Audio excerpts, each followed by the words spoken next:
Peace and blessings, y'all, in this corner, Boston 24. Good afternoon. How's everyone doing today? Hope everybody's doing pretty good. I'm doing pretty good on this side as always. God is great, God is good, and I definitely can't complain. So I want to get right into it, man. I want to talk about Shakur Stevenson and Edwin De Los Santos, a fight that's being proposed for November 16th in Las Vegas between the two 135-pounders. Shakur Stevenson has just moved to 135, and Edwin De Los Santos, he's been at the weight. And there was a fallout with Shakur Stevenson and Frank Martin.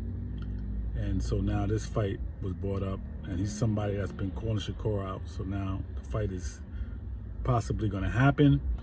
But already people are saying that Edwin De Los Santos is going to overwhelm Shakur. He's going to be too much. He's too fast, and he's too strong. And I'm like, wow, man, the fight is not officially even done yet. And people are making predictions. But also, it's like, how are you going to negate the skills of Shakur Stevenson to a fighter like De Los Santos?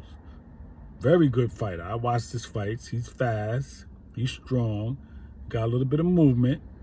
But Shakur is a different person, man. He's a different fighter. He's a different beast. He's a different animal, and he has a career similar to Terrence Bud Crawford, where he fought all these tough fighters, all these contenders, all these champions. He fought the tough fights to prepare him for a fight like Errol Spence.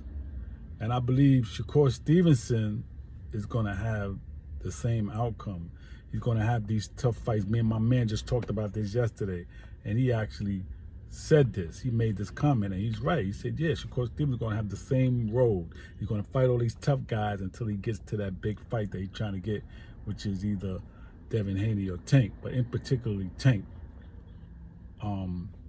Because Tank is supposed to be the one that, he's just going to go in there and knock you out.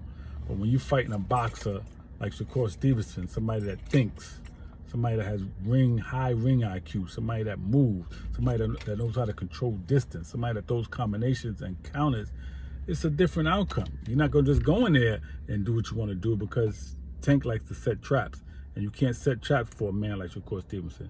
So already, like I said, people are saying that Edwin De Los Santos is just going to go in there and have his way with Shakur, because he's never been in there with somebody as strong or fast or whatever.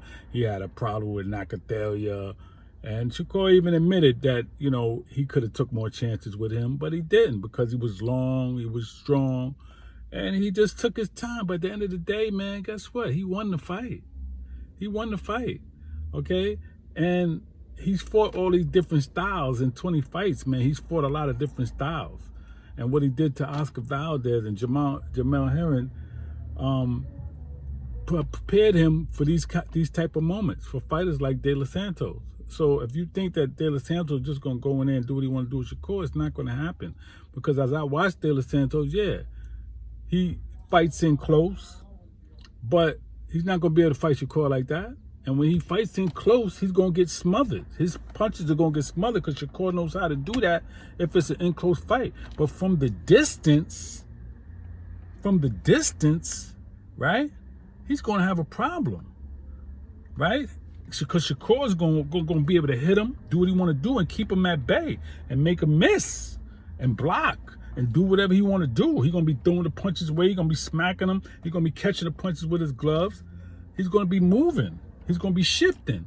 He's going to be moving his head. He's going to be doing different things. So De Los Santos is not going to have the success that he had with these past fighters. That's all I'm saying. And particularly Venezuela, when he fought him,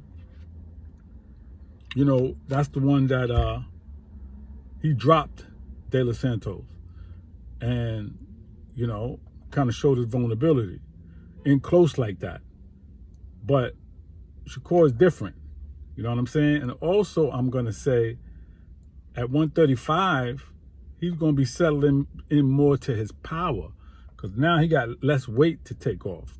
See, at 126 and 130, not that he's walking around too big, but at 135, it's less weight for him to take off, so he could be settling into his power. And this might be the division where he really start hurting dudes more, because he's really turning those punches the right way.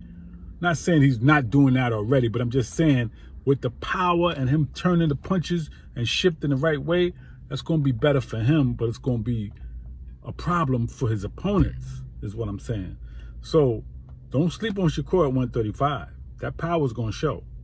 The skills is there, but the power, man, is going to show at 135, I believe.